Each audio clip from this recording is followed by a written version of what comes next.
भवतु मे सदा सिद्धिर्भवतु मे सदा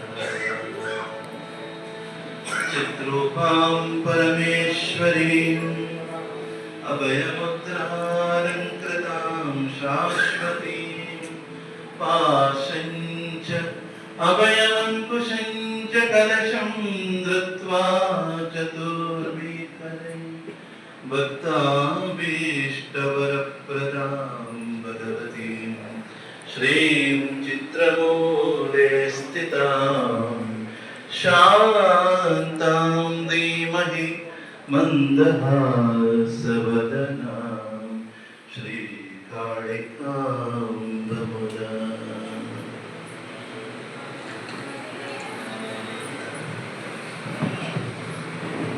ಭೂಮಿ ಭಾರತದಲ್ಲಿ ಜನ್ಮವೆತ್ತಿ ಬಂದಿರತಕ್ಕಂಥ ನಾವೆಲ್ಲರೂ ಕೂಡ ಭಾಗ್ಯಶಾಲಿಗಳು, ಪುಣ್ಯವಂತರು ಬಂಧುಗಳೇ.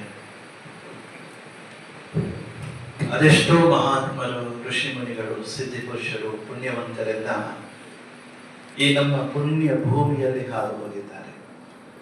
ಅವರೆಲ್ಲ ಈ ವಿಶ್ವದ ಒಳಿತಿಗಾಗಿ, ನಮ್ಮೆಲ್ಲರ ಒಳಿತಿಗಾಗಿ ಅವತಾರವೆತ್ತಿ ಬಂದಿರತಕ್ಕಂಥವರು. ಅಂತಹ ಮಹಾತ್ಮರ ಮಾರ್ಗದರ್ಶನ, ಅವರು ತೋರಿಸಿಕೊಟ್ಟಂತ ಧರ್ಮದ ಹಾದಿಯಲ್ಲಿ ನಾವೆಲ್ಲರೂ ಕೂಡ ಮುನ್ನಡೆಯುವಂತಾಗಬೇಕು. ಭಗವಂತನು ಧರ್ಮದ ಸಾಕಾರ ಮೂರ್ತಿಯಾಗಿದ್ದಾನೆ. ಧರ್ಮದಿಂದ ನಡ್ಕೊಂಡಾಗ ಮಾತ್ರವೇ ಆ ಭಗವಂತನ ಅನುಗ್ರಹ ನಮಗೆಲ್ಲರಿಗೂ ಕೂಡ ಪ್ರಾಪ್ತವಾಗಲು ಸಾಧ್ಯ. ಧರ್ಮವು ಮಾನವ ಜನಾಂಗದ ಕಲ್ಯಾಣಕ್ಕೆ ತಳಹದಿ ಇದ್ದಂತೆ. ವೇದಗಳು, ಶಾಸ್ತ್ರಗಳು, ಪುರಾಣ ಇತಿಹಾಸಗಳು ಕೂಡ ಭಗವಂತನ ಮಹಿಮೆಯನ್ನು ಘಂಟಾಘೋಷವಾಗಿ ಸಾರಿ ಸಾರಿ ಹೇಳುವಂಥದ್ದು.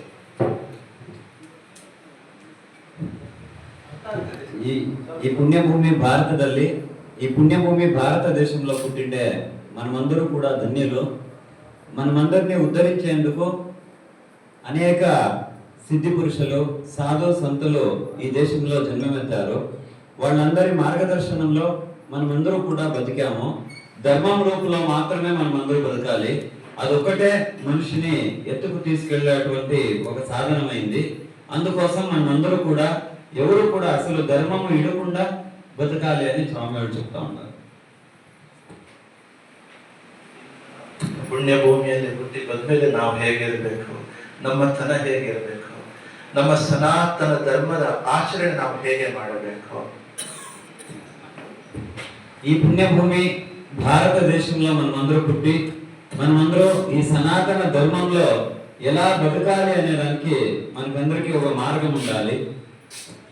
అహింసా సత్యమస్తేయం శౌచమింద్రియ నిగ్రహ దానం ధర్మో దయా ಕ್ಷಾಂತಿ ಸರ್ವೇಷಾಂ ಧರ್ಮ ಸಾಧನಂ. ಅಹಿಂಸೆ, ಸತ್ಯ, ಕಳ್ಳತನ ಮಾಡದಿರುವುದು, ನೈರ್ಮಲ್ಯ, ಇಂದ್ರಿಯ ನಿಗ್ರಹ, ದಾನ, ಧರ್ಮ, ದಯೆ, ಶಿಸ್ತು, ತಾಳ್ಮೆ ಇವು ಎಲ್ಲರಿಗೂ ಕೂಡ ಧರ್ಮ ಸಾಧನವಾಗಿದೆ.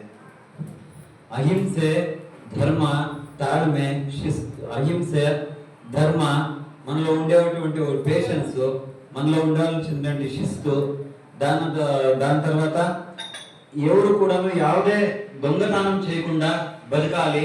అదే అందరినీ కూడాను ఒక ఉన్నతకరమైన మార్గంలోకి తీసుకెళ్తుంది. ಇವತ್ತು ನಿಜವಾಗ್ಲೂ ನಮಗೆ ಬಹಳ ಆನಂದವಾಗ್ತಾ ಇದೆ. ನಿಮ್ಮನ್ನೆಲ್ಲ ನೋಡ್ತಾ ಇದ್ರೆ ಎಂತ ಸ್ಥಳಕ್ಕೆ ನಾನು ಬಂದಿದ್ದೇನೆ.